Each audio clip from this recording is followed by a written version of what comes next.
Aqui a gente vai falar hoje sobre uma experiência que eu tive, que foi a implementação das 3 principais maiores wallets do planeta, né? Que é o Apple Pay, o Google Pay e o Samsung Pay. Essa implementação que eu vivi, ela foi num banco, e é um banco grande, e o logo dele é laranja e azul, e é ele, tá bom? Só para ficar claro. A minha intenção é falar da estrutura sistêmica, o que acontece por trás de quando você vai utilizar uma dessas wallets. Eu estava comentando com um amigo meu que eu ia apresentar sobre o wallet. Ele falou: legal, o que é o wallet? Eu falei: boa. Então, o wallet é, nesse caso, um aplicativo. O Samsung Pay, o Google Pay, o Apple Pay, eles são próprios do sistema operacional. E o Google Pay você também pode usar no Samsung, né? E você coloca na wallet cartões, dinheiro, tickets, ingressos. Então, ela realmente é uma carteira eletrônica. Eu só não vou usar o termo de carteira digital nesse momento, porque quando eu falo assim, você pode colocar dinheiro digital, cartão digital virtual, pode confundir um pouquinho com outras definições. Bom, o que essas 3 wallets têm em comum entre si? É a tokenização. Eu vou procurar falar bastante da tokenização hoje, porque é o core do uso dessas wallets. A tokenização, ela simplesmente pega o PAN, que é o número do cartão do cliente, e substitui por um token. Um token que não é um código criptografado, é um token. É um outro código que não tem como alguém pegar e descriptografar, porque ele é um valor diferente do cartão. Simplesmente isso. Aqui eu achei esse slide bonito, azul, assim. No PowerPoint ele dá opções de designer, né? Então ele ficou um pouco distante do resto da apresentação, mas a tokenização das wallets citadas, essa tokenização é de responsabilidade das bandeiras. As bandeiras são 2 para essas wallets. A Mastercard e a Visa. Como que a gente tokeniza o cartão do cliente? O primeiro fluxo é o Verification, também conhecido como IDEV. Eu vou mostrar um fluxo funcional e depois a gente entra no detalhe. Então, o cliente, o portador do cartão, ele entra no aplicativo do seu celular, coloca os dados do cartão.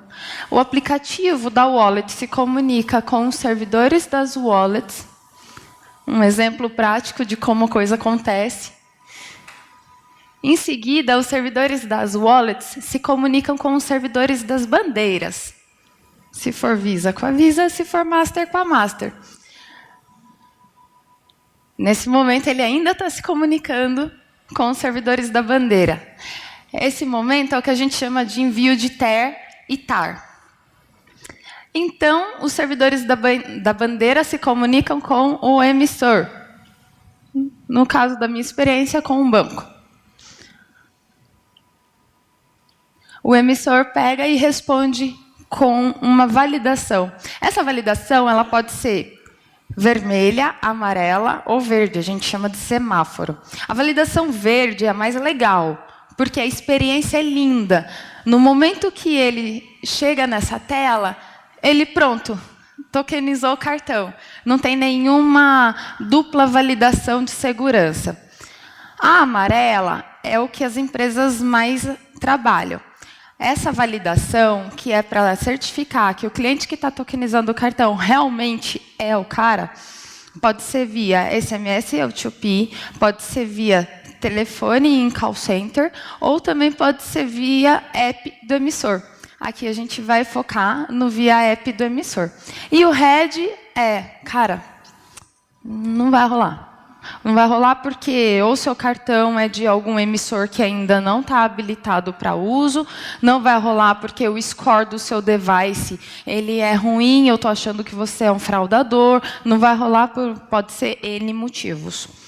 Ou não vai rolar porque seu cartão ele você pegou o número errado, está bloqueado, alguma coisa do tipo, tá bom? Depois que faz o fluxo de validação e o banco retorna o tipo de validação, ele retorna com algumas características, com algumas opções. Nesse caso, a gente escolheu habilitar pelo aplicativo do banco. No aplicativo do banco, ele vai logar, e depois que ele loga, isso se ele segue o fluxo contínuo, né, ele vai ver o cartão que ele está tokenizando e ele aceita. Acabou, não tem grandes entraves. Agora, suponha, você estava lá na wallet, aqui. Aí você falou, cara, vou tokenizar o cartão, que legal. Aí você começou a tokenizar. Aí você estava no hall do prédio do seu trabalho. Aí chegou o elevador. Você entrou no elevador, foi lá para o -7. Acabou a banda de dados. O que acontece? O fluxo parou por aí? Não. No aplicativo do banco tem uma forma de você voltar para o fluxo do verification e continuar. Você entra pelo menu. Aqui é a exemplificação do fluxo básico. O que tem de legal nessa implementação? O desafio arquitetural, né? Então, imagina, a gente está falando de uma instituição financeira que tem alguns anos, tipo muitos, vários, e que tem uma arquitetura um pouquinho antiga, né? Tipo da época dos dinossauros. Aí você fala, cara, como eu vou tokenizar isso e fazer isso conversar com os mainframes e como essa coisa vai sair? Bom, desafio arquitetural, parte 1. O banco e a bandeira se comunicam e não se comunicam de hoje, já faz tempo. Essa comunicação é feita via mensageria ISO. Essa mensageria ISO, ela é da década de 80, mais ou menos. Você pode ver que ela tem uma pegada binária, né? Na verdade, é uma sequência de 64 bits que ele pode ser ligado ou desligado, 0 ou 1, né? E cada bit desse diz qual é o campo que ele está trabalhando. Essa comunicação acontece entre o banco e a bandeira e é um protocolo, é um contrato. Então, se o bit da última sequência ele está ligado, só o banco e a bandeira sabe o que significa. Mas isso numa telecom com link exclusivo. É que na época, imagina, em 1980 não tinha banda, né? A quantidade de mensageria trocada também era uma quantidade de dados super limitados. Era o que tinha, e é o que está hoje, em pé. A comunicação, então, entre a bandeira e o banco acontece por aí. No fluxo do front-end, a coisa acontece um pouquinho diferente. Vamos dizer que é um pouco mais high-tech. Então, a gente usa, no caso do Apple Pay, o Passkit, que é uma ferramenta da Apple, onde a gente faz a primeira comunicação com as APIs depois do login do cliente. A gente pega os CPass que ele vai trazer para a gente quais são os cartões que aquele cliente tem na wallet. Nossa, mas ele sabe quais são os cartões que ele tem na wallet? Ele sabe tudo. Por quê? Quando a gente se cadastra na wallet, ele tem a identificação sua de cliente, né? E quando a gente builda o aplicativo, a gente builda com um certificado. Esse certificado ele serve para distinguir qual que é o client emissor que está utilizando, que está chamando aquela API. Afinal, não é legal o banco X ver quais são os cartões do cliente que estão provisionados do banco Y. Então, é uma forma deles distinguirem. Tá? Nesse momento, a gente chama a gente faz a validação para ver quais são os cartões que estão habilitados, quais não estão, faz um double check aí e apresenta para o cliente o cartão que ele quer provisionar. A gente também faz um double check com a lista de cartões que vem do core, lá do mainframe, que é o sistema gerenciador de cartão de crédito do banco. Por que a gente faz isso? Exemplo prático. Imagina que você põe o celular do lado aqui no bolso de trás da calça, né? E aí você vai no banheiro. Quando você vai no banheiro, o celular caiu na privada. Puta merda. Você estava no meio do provisionamento do cartão. O cartão estava pendente de ativação. E agora? Aquela wallet, aquele device, não existe mais. Ele ficou pendente para o emissor. Bom, aí dia seguinte você vai comprar um novo celular e você tem que recomeçar o provisionamento. Ok. Quando você recomeça o provisionamento, o emissor não sabe que seu celular está lá na privada, caído, morto, já era, acabou. Mas a wallet sabe que você está usando uma nova wallet num novo celular, porque afinal você tem um ID ali cadastrado. Então a gente faz esse double check para garantir que o cliente ele sabe, pelo menos, que o provisionamento que ele vai fazer vai valer para aquele dispositivo. Isso foi uma implementação que não é obrigatória, mas foi um requisito de experiência para o cliente, para não dar esse tipo de confusão. Porque, imaginem, em dezembro, foi alcançado 1 milhão de clientes utilizando as carteiras digitais desse banco grande, laranja e azul. Então, tem vários cenários que podem acontecer. Como que eu posso oferecer para o cliente a melhor experiência possível, né? Então, a gente pensou em vários cenários alternativos. Bom, nesse momento, depois que a gente apresenta, é esse cartão aqui, né, que você vai apresentar na wallet? Ai, que lindo, então tá. Então, vamos ativar esse cartão. Na ativação do cartão é feita mais uma comunicação, porque o emissor ele tem que avisar a bandeira que aquele cartão está sendo provisionado, que aquele cartão vai ser ativado, que até então ele estava pendente dessa dupla validação de segurança, né? Essa comunicação é o doing desafio arquitetural. Quando comunica a bandeira, avisa, ainda tem uma comunicação via mensageria ISO. Porém, a master é uma comunicação via API. Tá bom, então vamos fazer o mainframe, conversar com o REST, que vai conversar com a API do outro stakeholder. E num cenário, e no outro cenário, o mainframe vai via mensageria ISO. Né? Então, assim, começa a ter bastante complexidade em toda essa cadeia. Aqui tem um exemplo de como é a implementação dessa troca de informações, por exemplo, a API da Master. Então, a gente fala qual é o cartão que está sendo provisionado e ele fala se ok, provisionar ou não. Né? Então, a resposta de vamos provisionar vem nesse momento da bandeira. O vamos provisionar resulta do feedback para o cliente. Seu cartão está pronto para uso na wallet, parabéns. Esse fluxo do verification, ele pode ser tanto para o Apple Pay, quanto para o Samsung Pay, quanto para o Google Pay. Não tem diferença. Ai, Lígia, mas você deu o exemplo do Apple Pay no slide. Sim, o meu celular é um Apple, fica mais fácil tirar prints. Então, não tem nenhum segredo entre as plataformas, tá bom? O segundo fluxo de provisionamento é o fluxo do in-app provisioning. Eu vivi a experiência desse fluxo para o Apple Pay. Tá? Então, eu não vou falar sobre as demais plataformas. Nesse caso, não é só questão de print. Para o menu aparecer, começa aí a experiência, né? Mas o menu do Android também, para ele aparecer, a gente faz uma validação. Nesse caso, a validação a gente deixa por responsabilidade da Apple. Para o menu aparecer, a gente faz uma chamada de uma API. E aí? Esse cara, ele pode usar? Isso é, o aparelho que ele usa é elegível, o sistema operacional dele está habilitado, as configurações regionais elas estão aderentes à ferramenta do Apple Pay? Porque quando eu comecei a trabalhar nesse projeto, não tinha Apple Pay no Brasil. Quem trouxe o Apple Pay para o Brasil foi esse projeto. Então, as minhas configurações regionais durante o projeto inteiro ficou como Estados Unidos, porque não tinha Apple Pay no Brasil. Então, ele valida tudo.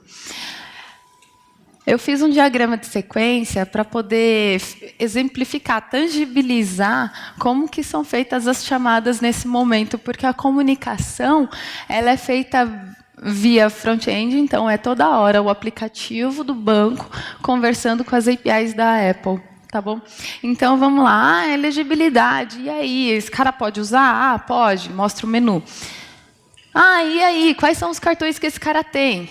Aí é respondido. Ah, tem os cartões que são elegíveis, que são esse da terceira tela, mas na primeira tela tem os cartões adicionados e os cartões pendentes de ativação. Esses adicionados e pendentes de ativação foi o que eu comentei no fluxo do verification, que se você entra no elevador, lembra? Ah, eu entrei no elevador, quero continuar o fluxo? Então, você consegue ver, a experiência fica bonita. Ah, eu agora quero adicionar esse cartão a partir do aplicativo do banco, sendo o aplicativo do banco autossuficiente. Legal, é essa terceira tela. Está vendo esse botão preto? Então, ele é obrigatório. Não foi o designer da equipe que escolheu. Ele tem que ser usado. Inclusive, ele é renderizado pelo PK-Add Pass Button. Em seguida, a gente renderiza uma View Controller. Essa View Controller ela é da Apple. O aplicativo não tem nada a ver com ela. Essa View Controller ela é renderizada pelo PK-Add Payment Pass View Controller. A partir daí, uma mágica acontece. Quando você clica no botão seguinte, aí dá bastante trabalho. Existem alguns tipos de criptografia por trás. Tenta imaginar a diferença entre os fluxos. Quando você está no fluxo do in-app verification, você, cliente, entra com o número do cartão. Você entra com o número do cartão. A responsabilidade é de quem? Sua. Quando você está no fluxo do in-app provisioning, onde o aplicativo ele é autossuficiente para poder provisionar o cartão na wallet, o emissor ele tem que contar qual é o cartão para os demais stakeholders da cadeia, e isso exige que tenha uma gama de segurança em cima, para que não haja nenhuma quebra desse dado. A criptografia, uma das criptografias usadas, é a criptografia que vai fazer com que o dado chegue até a bandeira. A Mastercard usa uma criptografia de hardware. A Visa usa uma criptografia de software. E a Apple usa uma criptografia que é uma ECC, uma criptografia de curva elíptica. Eu sou matemática de formação, né? E em algum momento da minha vida eu estava lá na graduação e na matéria de álgebra eu estudei bastante corpo de Galois, campo finito, equações de Weierstrass, eu estudei um monte de coisa. Eu nunca imaginei que eu ia ver a aplicabilidade disso. Quando eu vi curvas elípticas, falei, caraca, que demais! Né? Então, eu fiquei bem feliz de ver a aplicação. E ver a aplicação exatamente no momento de alta tecnologia e performance. Né? Eu até coloquei uma brincadeira que é importante frisar que as curvas elípticas não são elipses, né? Na verdade, são curvas que usam uma equação cúbica para poder calcular. Eu chamo elípticas porque eu uso a equação cúbica para calcular o comprimento do arco da elipse. Eu acho isso muito mágico. Como que funciona essa criptografia? Bom, tem dois personagens que são bastante conhecidos nesse segmento, que é a Alice e o Bob, né? Então é basicamente uma criptografia, é uma criptografia assimétrica, onde você tem uma chave pública e uma chave privada. A Alice escolhe o número inteiro A e conta para o Bob, quer dizer, escolhe o número inteiro A e passa com um ponto P e conta para o Bob. O Bob vai passar a mensagem que a Alice quer receber. Aí o Bob pega esse AP e escolhe um número aleatório K. Aí ele calcula o AP que ele pegou com o K. E aí ele tem um X e um Y, que é um XK e um YK. Em cima disso, ele atribui esse para-ordenado XY à mensagem que ele quer enviar, o M1 e o M2, e retorna para a hélice. Veja que a mensagem que ele quer enviar é M1 e M2. A hélice, através da divisão, ela consegue chegar na mensagem, porque ela tem o X e o Y. Daí é só dividir. É um negócio que não é difícil, não, porque não exige certificados, não exige trocas de informações simétricas. É simplesmente conciso e funciona. Na prática, funciona dessa forma.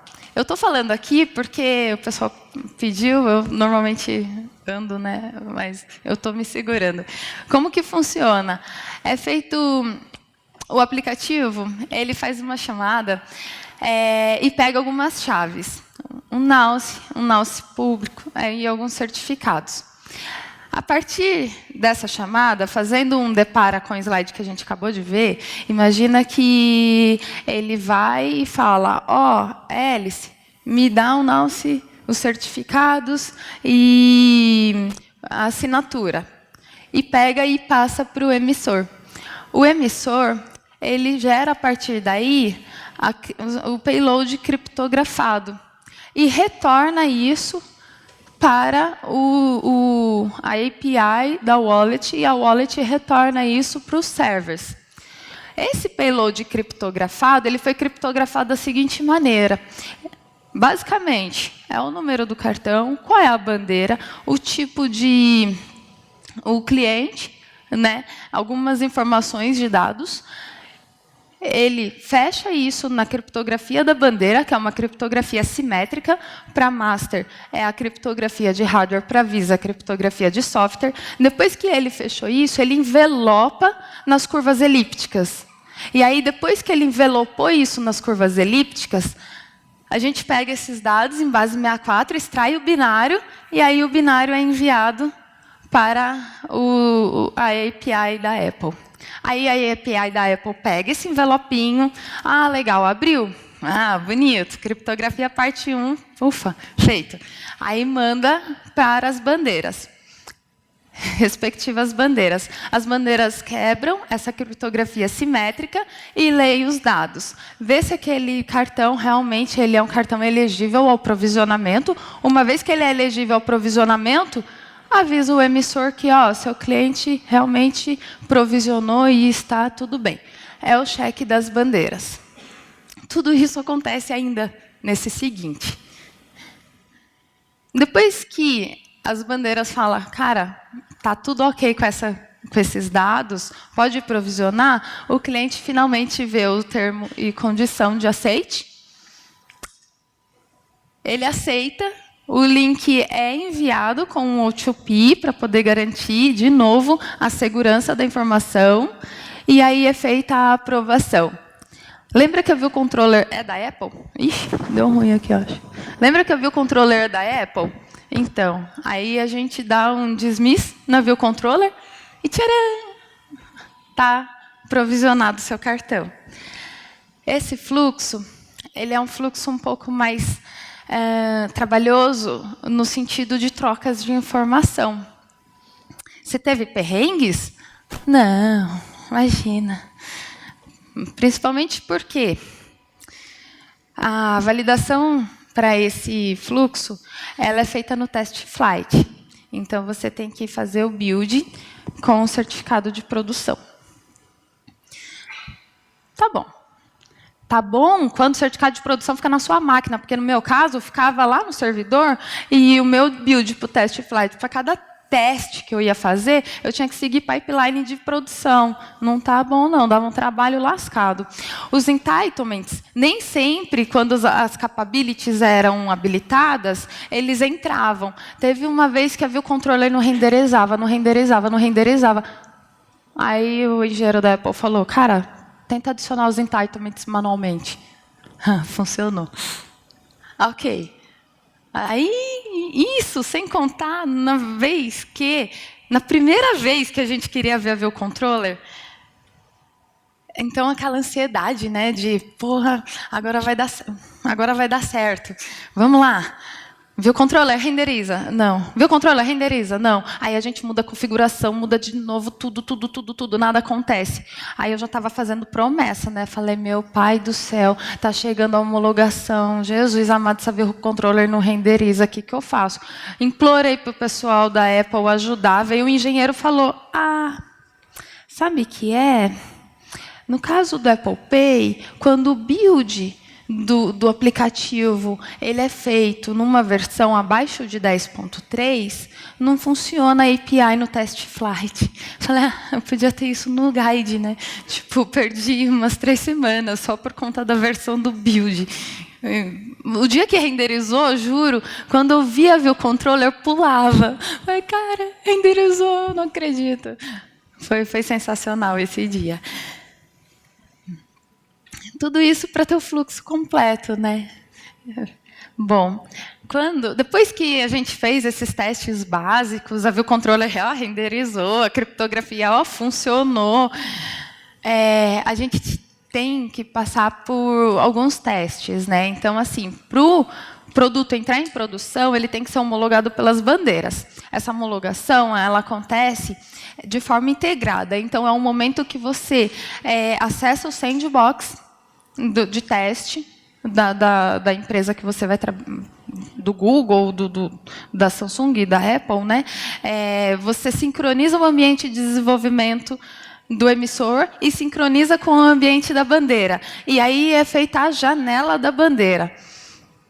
Isso é um caos. Não dá, quase. Porque quando um está em pé, o outro cai. Quando o outro cai, o outro está em pé. Quando o outro não está em pé, o outro cai. Você não configurou direito o celular para ele olhar para o ambiente do sandbox da wallet. Também é um verdadeiro caos, assim. Mas depois que você pega o jeito, pega esses macetes, né? Tipo, esse celular aqui, eu tenho que configurar com um usuário X, porque esse usuário usa o ambiente da Mastercard. Então eu vou deixar esse celular aqui intocável. Eu não deixava ninguém mexer nos celulares de homologação das bandeiras, da configuração. Esse outro celular aqui, ele é da Visa. Se alguém mexer nos certificados que existem nesse celular, eu mato um. Então, tinha o certificado de homologação com a bandeira da Visa para a galera usar. Isso só para homologar o produto com a bandeira. Aí, o pessoal faz vários testes. Depois que isso acontece, vai para os testes com as wallets. Bom, o teste com a Apple é feito da seguinte maneira. Eles contratam uma empresa de testes e eles fazem o teste end-to-end. É lindo, de verdade. Porque até aviso viagem no cartão é testado. Então, assim, cara, se eu botei aviso viagem, eu estou fazendo uma compra, ela é presencial, mas eu estou... sei lá, estou na Austrália e eu estou fazendo isso no Brasil, opa! A compra não pode ser autorizada. Tem muita implementação de regra de negócio. Os testes com a Samsung já são testes que têm uma característica mais de piloto. Então, é aberto para os funcionários, e aí aquele público piloto faz a validação. E os testes com o Google Pay, eles são testes que acontecem com os próprios funcionários do Google. E aí é um teste mais roots, do jeito Google de ser, né? Tipo, a galera pega lá o APK e fala, testem! E aí, às vezes, o cara tem um cartão que não está nem desbloqueado. E ele é o funcionário da empresa, mas o cartão dele não é do banco, mas não está desbloqueado e ele quer provisionar. Não dá, cartão bloqueado você não consegue usar, então não adianta provisionar, né? São experiências assim que tomam bastante tempo. Bom, tudo isso para o cliente usar os cartões nas wallets.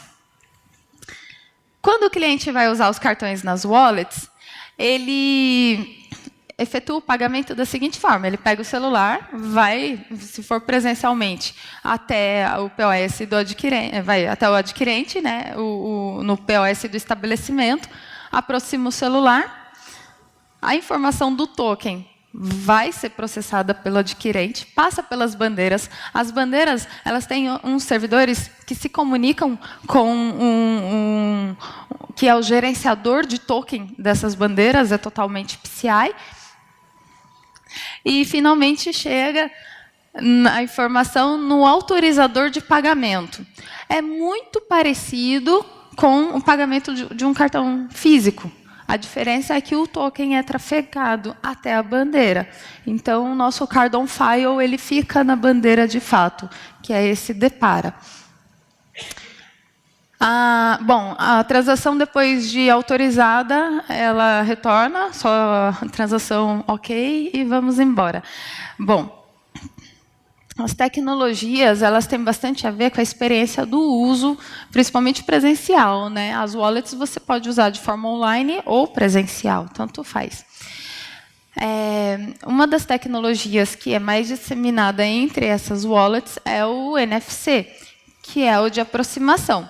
Porém, a Samsung utiliza o MST, que é a comunicação pela tarja magnética, é patenteado pela Samsung.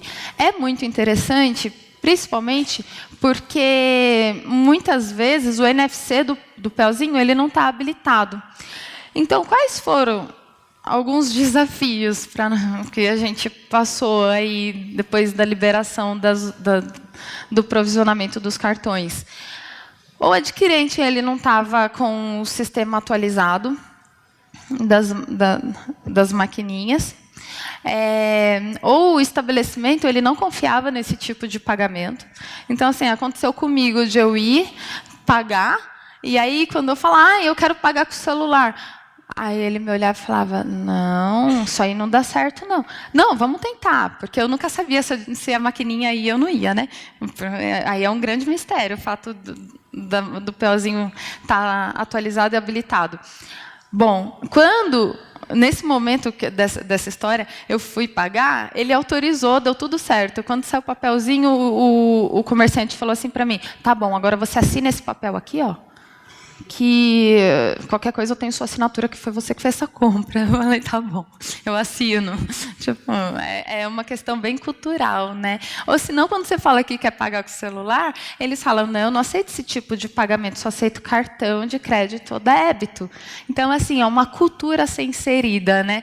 A adoção, ela está muito mais na vivência e o engajamento de ver as pessoas utilizarem do que o contrário. É seguro? É seguro. A gente, assim, é trafegado, os dados são trafegados em diferentes camadas, todas as camadas, com várias outras camadas de criptografia. Ai, mas e se alguém roubar meu celular? É só cancelar, igual faz quando rouba o cartão. Os tokens são revogados. E se eu habilitar e deixar lá? Tudo bem, os tokens também expiram, né? Existe um expurgo também que é passado para poder limpar esses tokens e não serem autorizados num pagamento. O que a gente pode aprender com a tokenização das bandeiras? Cara, a gente vê um monte de wallet agora, né? Então, assim, eu acho lindo, porque eu estudo sobre meios de pagamentos digitais desde 2012. Então, na época, o case que tinha era do Quênia, que era pagamento P2P com troca de créditos de celulares. Depois vieram os wallets, depois veio a tecnologia NFC, tem o TES da Índia, tem o WeChat, tem os super apps. Eu vi hoje um ônibus do iFood aí fretado. Não sei se tem alguém do iFood aqui. Mas tem um wallet do iFood, tem o leitor de QR Code. Tipo, tanta coisa se transformou, né? E o que a experiência que eu acho que a gente pode tirar forte dessa construção sistêmica que existe é que o negócio tem que ser escalável, né? Então, assim, a solução ela pode ser uma solução proprietária, mas se ela não tem escalabilidade, por exemplo, as bandeiras elas visam usar a tokenização IoT na geladeira, que seja, em automação residencial, né? Então ela é escalável. As pessoas têm que ver sendo usadas. tem que ser valioso. Nesse caso, a tokenização ela foi escolhida pelas grandes wallets justamente porque ela tem uma credibilidade de principalmente segurança e uso, né? E ela tem que ser repetível, tanto que ela serve para as principais wallets todas. Fica a dica. Do desenvolvimento, 100% do desenvolvimento do back-end, e quando eu falo back-end, eu não falo só back-end do aplicativo, é o back-end lá das equipes dos sistemas do core, do mainframe, do autorizador, que conversa com a bandeira, todo 100% foi reaproveitado. 95% de reaproveitamento a gente teve na construção do código do Android. A gente atualizou as imagens. Então, a gente também tem aí um histórico de arquitetura de aplicação e solução que pode ser tratado como um case. Bom, a gente trabalhou no iOS com uma galera muito boa. E a gente utilizou os coordinators do Swift no padrão de desenvolvimento MVVM, principalmente porque não era só um aplicativo que a gente tinha que integrar. As wallets elas estão em vários aplicativos. As wallets do banco laranja e azul estão em vários aplicativos desse banco laranja e azul. E aí, às vezes, as views elas podiam não se comportar da mesma maneira, a experiência entre um aplicativo e outro poderia ser diferente. E aí, se a gente quisesse fazer isso, porque a gente modularizou, a gente chamava de SDK Payment, mesmo não sendo um SDK por conta da Vue, a gente modularizou isso. Como que a gente pode fazer com que os componentes, caso se modifiquem, eles mantenham uma camada lógica de identificação? Cara, no aplicativo X, eu quero que o cartão ele seja exibido numa lista com retângulos. Tá bom, no aplicativo Y, eu quero que seja uma lista com círculos. Tá bom, é a Vue. E aí, nesse caso, a gente herdava uma classe para integrar nesse módulo, simplesmente ótimo, né? A outra coisa foi reaproveitamento dos fluxos. O verification e o provisioning, eles se misturam num dado momento. Os dois têm lista de cartões, os dois fazem double check dos cartões, a telinha de feedback, de provisionado, de ativação, tudo isso reaproveitado. Os coordinators também trouxeram isso como algo benéfico para que a gente pudesse reaproveitar o código. Bom, eu quero abrir para possíveis dúvidas. Esse aqui é meu LinkedIn. Eu também estou à disposição o resto do dia para caso alguém queira conversar.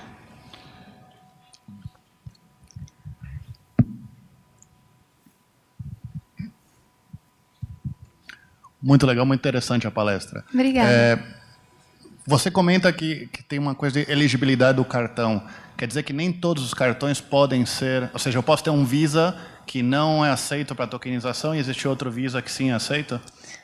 Aí varia. Por exemplo, se o seu Visa ele pode estar bloqueado, né? Então pode ser que tenha essa situação, sim. Mas fora isso, do banco laranja e azul, todos os produtos são. Existem outros bancos que, e aí by internet, né, são informações públicas, que os cartões elegíveis são só Black, existe uma segmentação. Então, existe Apple Pay no Banco Vermelho? Existe.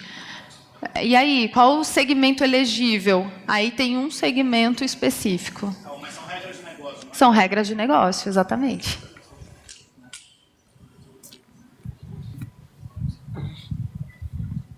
Então, eu imagino que vocês devem ter testado em vários dispositivos e aqui no Brasil a gente tem várias marcas, né? Então, como é que foi a experiência de vocês de validar que isso está funcionando em dispositivos diferentes? Pensa no pesadelo.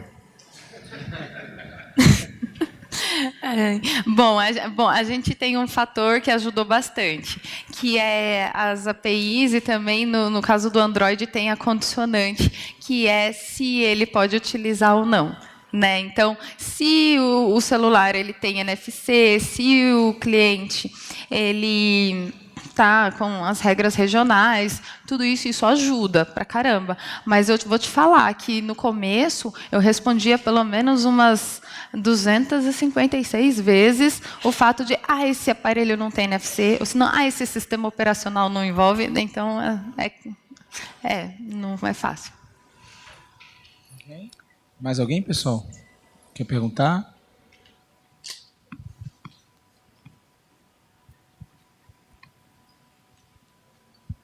Olá, eu sou da área de financeira também e eu mexo com autorizador, igual você falou, tratando com a ISO 8583, etc. Eu tenho curiosidade de saber como foi que vocês se comunicaram com a Visa, que você falou que ainda utiliza ISO 8583, né, nessa parte de wallets, para ser de uma forma escalável.